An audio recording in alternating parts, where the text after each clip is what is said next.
What's up, guys? This is Hookah Sesh with my co-host, Breezy. How you doing today, sir? Oh, I'm doing fantastic. We did some drinking earlier, we did some Argila earlier, and now we're doing round two. Round two on the sesh. This is currently half a head that we're doing right now. If you're wondering what we guys are smoking, we are smoking Tangier's Cane Mints, the Noir edition, not any of the briquette or anything like that. It's the OG Cane Mint that you can get at hookah-shisha.com or hookahjohn.com or any other hookah store, website, or anything like that that you can find Tangier's. And I like it. It's a very strong flavor. If you like to have a nice head rish and you like to get nice and chilled back on the couch, pick up your local Tangiers and smoke it, and it'll be fantastic. So yeah, everything is going good so far. We just had a couple drinks. We were hanging out with some buddies, and now we're finally getting to the first ever podcast that I'm going to call Hookah Sesh with Breezy. Well, thank you. I feel honored as your guest, as your co-host, as your smoker, as your podcast partner. I feel fantastic. Yeah, so how has your weekends been? I feel like my weekend's going good so far. How's your weekend going? Oh, good. I very good. I came here with you. My first drink was a Crown Royal, which I recommend if you like to drink some good Canadian whiskey. And the second one was an interesting drink. It had like lemon in it, and I think it had some vodka in it, and it actually tasted pretty good. But I'm more excited to smoke this Cane Mint because it like our host over here said, and our technical department said, that it's a half of a head because earlier we smoked it, and it could give you some very good Cloud City. A little hack that I like to do, ladies and gentlemen, is that whenever you're having a hookah sesh, I go with a small bowl. The bowl I'm using for today's sesh, or basically tonight's sesh, is a Hookah John. Which we want to thank him for everything that he's applied. Our host, he's given him so many different bowls, so many different tips, and so many different ways to make an argila for all the other flavors. So if you ever need a flavor, go to hookahjohn.com. Yes. The Hookah John bowl I'm using today is the Hookah John 80 feet 80, and the color is Grease, which is a nice blue on the bottom and the white on the top. And it fits. I also got an Apple on Top Pro, so I got the version 2 because sadly the version 1 kind of broke. Yeah, version 2 kind of broke, but so far I'm rocking with the Provo's version 2, and it is working perfectly fine. If you guys are wondering, I got the head. I don't know why my computer just went off. I got the hood completely off. I got 2 titanium flats, a Hookah John production. These coals are really good. And I got the other side. One that we're smoking right now is on our left side. The last time it was on our right side. So I got 2 coals on top, and it is chucking. It's right now it's starting, but it's chucking. Yeah, and if you ever like to use any coals to light up, before back in the day when we first started smoking hookah, we used to use quick lights and 3 Kings and all those hippity hoppities. But for now, we like to use coconuts and we like to use earths and flats. So if you ever buy anything to light up your argilas with, we recommend you go with the coconut earths or the titaniums because they won't smell. You'll get an interesting taste, and it'll last your argila very, very good. Yeah. So the first topic of this podcast is going to be basically back down to the basics. When we started smoking hookah for the first time, what were we using, what flavors were we rocking, and what coals were we actually grabbing? Well, when I first started, when I was 16 years old, so many years ago, and I started with my brother, Mr. Sam Barco, and he took me to a very beautiful place called Ugly Hookahs. It was our spot, but now it's located in Canada, and the very first flavor I smoked is still to this day, it's my favorite flavor. Whenever I'm depressed about my love life or my vision, I always go to Al Fahar Lemon Mint. That was the very first flavor that I ever smoked, and I've never looked back. I definitely agree with that selection. Now, when I started smoking hookah, I was actually a newbie. There was a time I was with a friend of mine, and we went over to the Forest Reserve, and the same guy, Sam Barco, and the other guy, Tunchina and Sam Barco were all chilling at the Forest Preserve, where we decided to sneak up and have a hit of the hookah. I saw this, and I was like, whoa, this is pretty cool. I've never seen anything like it before. I mean, I've seen it on, like, shows and stuff like that, but I never actually smoked before in my life. And there's the times I puffed up a couple Newports and stuff, but I would never really finish it because I'm not a cigarette guy whatsoever. Me either. So what I did is I went over to the Forest Preserve, and I believe the flavor that we were smoking, I don't really remember, but I think the flavor that we were smoking was alfalfa mint. And that's also a good flavor too. But like I said, alfalfa lemon mint, the reason why I like it is because it's a strong flavor and it's also a smooth flavor. And I also like lemon. And our host here, his favorite flavor is also an alfalfa brand, but it's not lemon mint. His favorite is orange mint. Orange mint is my top favorite, but I'll get to that story in just about a second. So, again, what happened? The parents caught us smoking hookah, and basically they were yelling up a storm on my friend, and I had to go home. What I did exactly the next hour is I hit my friends up and was like, hey, you still got the hookah? Let's go to my crib and let's have a hookah sesh. They were like, all right, bet. I'm going down there. Well, they didn't really say bet because this is like 2021, but back in like 2012, let's say, 2013, 2012, 2013, somewhere around that ballpark. He had a small hookah. It was like a small, like, bulb shape, like, you know, like a light bulb. And yes. You turn it down under. That's what the hookah looked like. I know it was a cheap Chinese hookah. But I didn't really care that much. But it still gave you a good smoke. Yeah, so we went into my room. I had like an old like table, and I put the table right in the center. I don't even think it was a table. It was like a cheap like plastic. It was a cheap plastic drawer. What I did is I put the drawer in the middle. I had a bunch of chairs around. We basically made a hookah rotation circle, which I thought was pretty sick. And I think the flavor that we were smoking, because they did have to tear out the other flavor, I think it was alfalfa gum mint. It was like mint gum or something like that. Or it might have been orange mint. I don't really remember fully. Yes. But I remember that it was a beautiful, like, small hookah. It wasn't really, like, beautiful, but it was a decent, like, Chinese-made, like, hookah and stuff like that. We had quick lights. I think the quick lights they were using was Three Kings. Yes, because that's what we used to use back in the day. We used to use Three Kings a lot, and then sometimes we would also use this other brand called Satana, but most of the time we would use Three Kings. But then now we use Coconut Earths. But back then when Randy was telling this amazing story, we used to use Three Kings. Yeah, we used to use Three Kings a lot. I remember my friend usually, like, worshiped Three Kings. So basically, during the hookah sesh, I was taught all the fundamentals, like passing the hose to the other person, which I'm about to do right now. Here you go, Elbra. Oh, thank you. So yeah, we passed the hose. They also told me to stay hydrated. We had bottles of water. And this is my first time smoking hookah, guys, so like I didn't know exactly what I was about to do. But what I knew is that I fell in love with it since that first session. I'm kidding you not. I asked if I could keep the hookah. He was like, yeah, it's yours. So the first hookah I ever got was lended to me by my friend Ramson, a.k.a. Tuchina, or Tunch, or whatever the hell you want to call it. It's an inside joke. We won't get around to that. But that was the Next podcast. Yeah, that was the first hookah that I actually had for myself. And I was really, really into it. I was like, holy crap, like, this is amazing. But there was eventually a time where I wanted to upgrade to my own hookah because I felt bad just, like, having someone else's hookah when it's not even mine. Yes. I wanted to own something for myself. So what I did is, I'd say like around a month or so, something like that, I went over to this Arab import store called Zender. Which is a very great place for Syrians to buy their hookah flavors, and you can buy a lot of good flavors from there. You can buy charcoal there. You can buy you can even buy another kilo there as well too. Yeah, so I bought, I remember I bought a Maya hookah, a Maya brand hookah. It was basically that pumpkin shape and had the cage and everything. And it had, like, the Egyptian clay bowl. And I remember I was researching on YouTube, smoking hookah, flavors and stuff like that.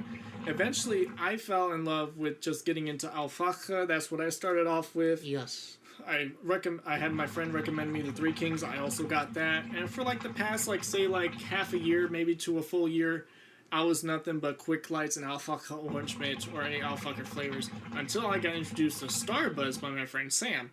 Now that really, really changed my game, and I still smoke Starbuzz to this very day.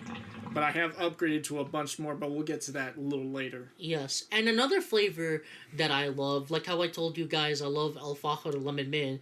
The next time I went to this wonderful place called Uglies, the next time I went, I got a different flavor called alfalfa watermelon mint, and that is my second favorite flavor, and it's a smooth flavor. And if you ever like watermelon, and if you ever wanted to smoke it, go with alfalfa watermelon mint.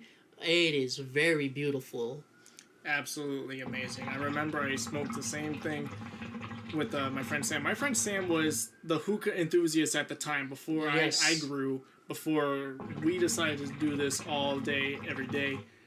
I used to always go to Sam's basement. You know, he lived in the basement at the time. I don't know if he still does, but he had like beautiful like green and yellow hookah, no longer available. Yeah, and also when we were down there one time, he had this beautiful, sexy hookah. It was a red hookah that would actually spin, and that Yeah, was a rotation. beautiful, beautiful hookah that I've ever seen. Because I've never seen a hookah that can spin until he showed me that collection, and I that remember I was saw a that too. beautiful one. Beautiful fucking hookah. But yeah, we started off with like alfalfa and Starbuzz. And then eventually, I think I ventured out and I tried Fumari. Yes. Yeah, so we had Fumari, and Fantasia was also good at the time. That was maybe a year after. Yeah, like 2014, maybe 2015, something around that part.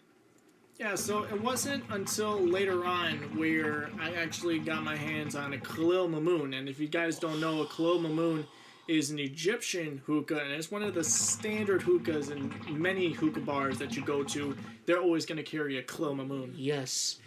And they're beautiful, and they're amazing, and they're also great to hit.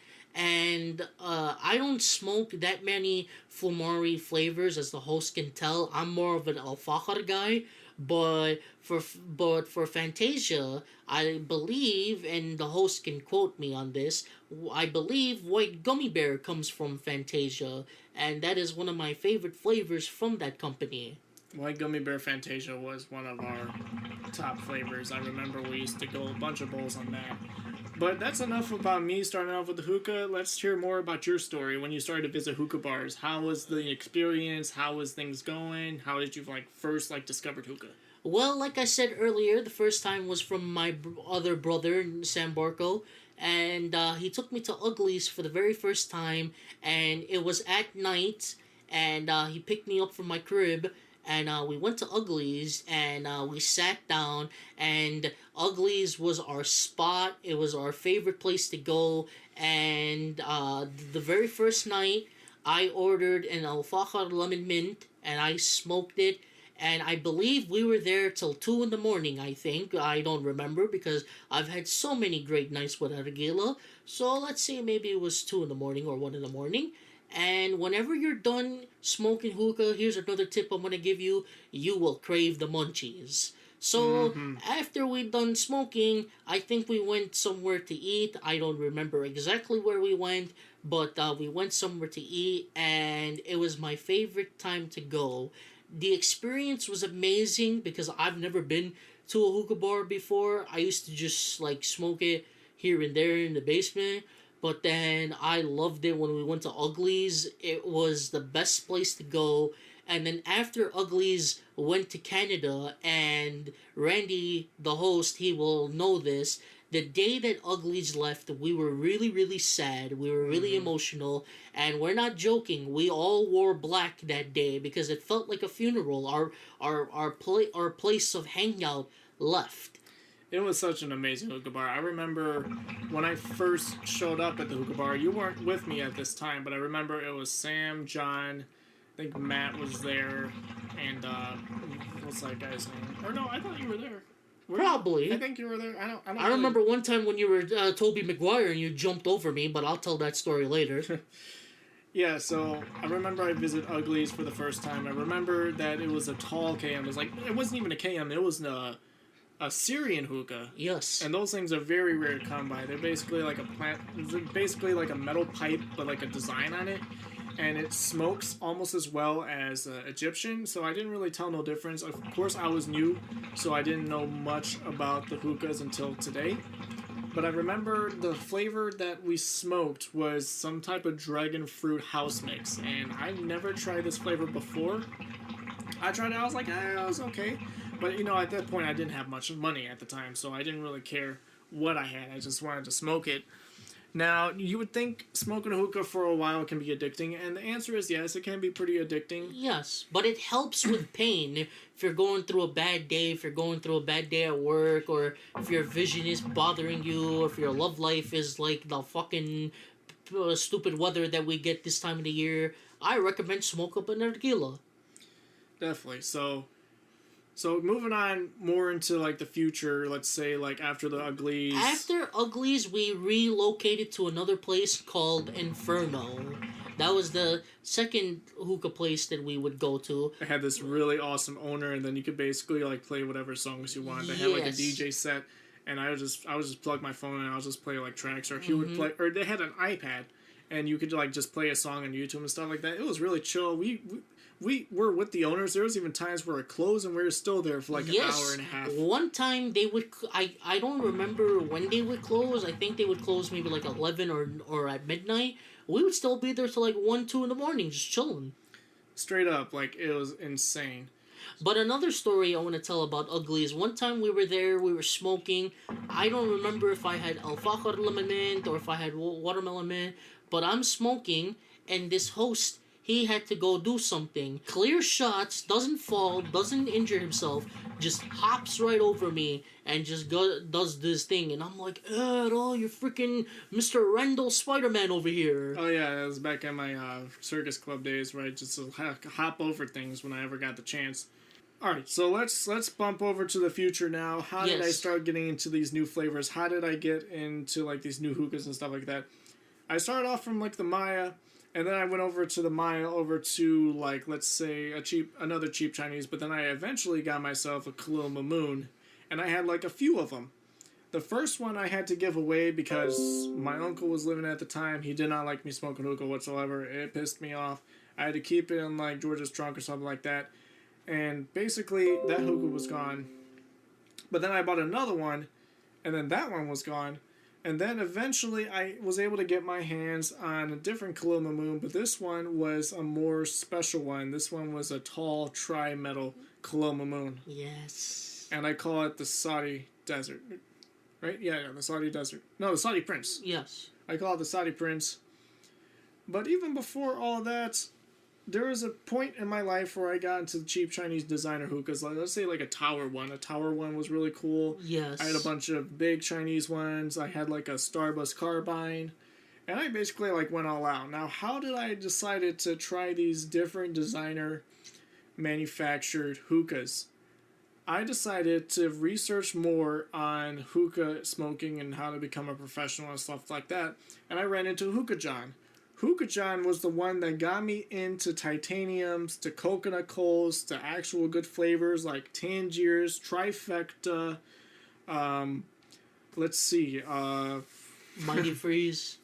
Mighty Freeze is a Starbus brand. Oh. We got Trifecta, Tangiers, Social Smoke, a bunch of those flavors, and those like really changed how I smoked hookah, especially with switching from coconut coals and having a burner and stuff like that. And then eventually I got into buying funnel bowls, which was a game changer for me. Not even the bigger game changer was the Provost, Apple on Top Provost. Really changed how I smoke now. To this very day, I always smoke with a Provost. I know how to pack a hookah super well now. That is true. And even with Tangiers, I mastered how to pack Tangiers to a T. This K-Mint right now is smoking like a freaking champ. And I can attest to that. And I liked all these flavors. But then back to what I was saying, we used to go to Inferno, and then we stopped going to Inferno, and then now we came to Randy's crib, where we are located right now for this podcast. And from ever since that fateful night in Randall's room, all the way till now, we have smoked so many different Aragelas that Randy has bought. He has bought so many different badass hookahs that, like, literally, if you've ever seen his collection, it looks like a fucking museum. It's a museum of different hookahs, different flavors. It's just a whole buttload of crazy stuff. And the current hookah that I fell in love with to this very day is the Dashini Holy Rainbow Bomber. Yes. Now, I remember I wanted to buy the gold one, but I got a call. I bought it from 5-Star Hookah. I got a call saying that the gold one was out of stock. So I was like, okay. They offered the Holy Rainbow Bomber, which is maybe $50 more than the gold one. I was like, fuck it, take it. It's a deal. I got that in. I've been smoking this thing forever. This is probably like 2 years old now. Yes, and I've never smoked out of a German hookah before. I've always smoked out of a Middle Eastern hookah or Clear Mamoon or any typical hookah, until one day our host, Mr. Randall, my brother over here, he called me one fateful night. I was in my room and he said, "Hey, I bought this new hookah. It's a German hookah. You want to come check it out?" I said, "I've never smoked out of a German hookah." So I came by and I looked at it, and it's very beautiful. It's very sexy. It's a rainbow hookah, which I've never even seen a rainbow hookah in my life, and it smokes like a champ. It is an absolute amazing hookah. This is the first German hookah. I was thinking of getting a MIG, and a MIG is a $500 German-made hookah, and I just didn't have the budget for it, nor did I even want to spend that crap load of money on just a hookah. So I decided to get the Dashini. I read some reviews. Zach from Strictly Shisha was reviewing some of these hookahs, and the Dashini really standed out to me. And I decided to go for it, and honestly, I have never looked back. And then for the hose upgrades, I remember I started like the unwashable hoses. Yes. The wooden hoses. And there was a couple of Hookah John hoses. I got the Narbish hose. I got the Turk hose. Which is one of my favorite ones to use. But there is one hose that really stands out from the crowd, and it's from D Hose. Dream Hose, they call it, but it's a D Hose product. I have a purple one, and I have a wooden one, which is really nice. But the one I'm smoking with right now is the D Hose Resin in Blue that I got from hookah-shisha.com. And this thing has been a beast ever since. I love that bell-shaped mouth tip where it like kind of like indents, but like it pulls out, like it broads out, like kind of like a tulip in a way. Yes. So it fits in your mouth super well. And I used to always smoke hookah like from the middle. Like I'm going to do right now, smoke it from the middle. You can't really see because it's a podcast, but... And that's good, but because of the mouth feel on this hose, I always put it to my right side of my mouth and I just blow on it. I inhale it, and I always have like I have like my right arm holding the hose like to the very bottom, not even holding like the top of it, even though it has like those indents so your finger could fit in. I just feel it's more comfortable for me just pulling it straight on the bottom. I guess I got used to like the Turkish people, how they like smoke their hookah, and how like a bunch of other people smoke their. They always hold it from the bottom, and that's what I kind of adapted to. And overall, it's been a wonderful experience. I love it because I like smoking hookah, and I've been smoking hookah from the age of 16 till the current age right now, which is what I'm 24 years old, and I've smoked so many different flavors, and I've liked majority of El Fakhr flavors, like I said, but I travel to different flavors, whichever flavor Randy wants to decide to make, because usually Randy is the one that makes the flavors and I'm the one who smokes them with him. Yeah, going back to the flavors point of view, I started off with Al Fakhr Orange Mint and the Mint and all those other Al Fakhr flavors and Starbuzz, but then I really got into Trifecta, and Trifecta just came out with this new flavor called Iced Orange Mint. And I know that it's right up your alley. I absolutely adore it. This is probably like the fifth tin I've bought, maybe sixth. I really can't keep count, but I've been going through tons of this, and I hope one day if Hookah Shisha is listening to this, get a 1,000 gram tub of iced orange mint. I'll buy that in a heartbeat. I don't care if it's $50 or $60. I want that to last for a lifetime, because that stuff is what I go through a lot. Currently, we're going through Tangier's Cane Mint just because it is the OG Cane Mint, in my opinion. It is the OG. It has nicotine. It's an unwashed tobacco, so you really got to pack it really dense, and it's kind of difficult to do it at part, like in the beginning. But once you actually really get into the packing technique and the palm and stuff like that, you can look at reviews on, or you can look up tutorials on YouTube. They have a bunch of those. It really enhances the flavor of Tangiers. Like, you're hitting this right now, you're getting no burnt smell, no burnt taste. It's just perfect flavor throughout and throughout. And the taste bud is amazing too, because you get that nice head rush that you would get from an alfalfa, but then you also you taste the mint. If you've ever smoked this flavor called peppermint shake, which is another good flavor that Randy flavor has, this trifecta Cane Mint that we're smoking could be peppermint shake's cousin. Well, yeah, the Tangier, you meant to correct. Tangier's Cane Mint is like the cousin of trifecta peppermint shake. Yes. I would say the trifecta peppermint shake is a different type of flavor compared to Tangier's Cane Mint, because trifecta peppermint shake is more of a creamy, milky peppermint mint flavor that I usually bust out in the holidays, because that just brings me to the holiday season right there. I rarely pull that out in the summer or in the spring. I always pull that out around when it gets colder out in the winter and the Christmas season. And I think it's just beautiful, just how it is. I agree. Well, that is it for this first podcast of Hookah Sesh with Doc Ray featuring El Breezy. We gotta call it Hookah Sesh with El Breezy.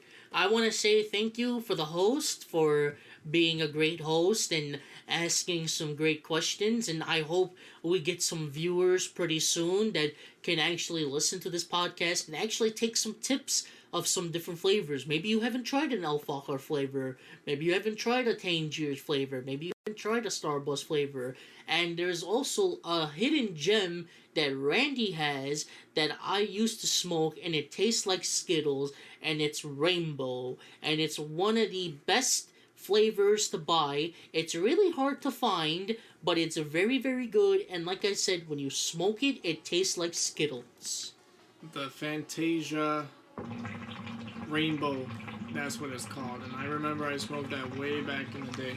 But we'll get more to that chocolate stuff in the next podcast. So thank you guys for tuning in. Hope you guys have a wonderful night. And from all of our folks here at the Doc Ray Hookah Lounge, happy smoke, and I'll see you in the next podcast.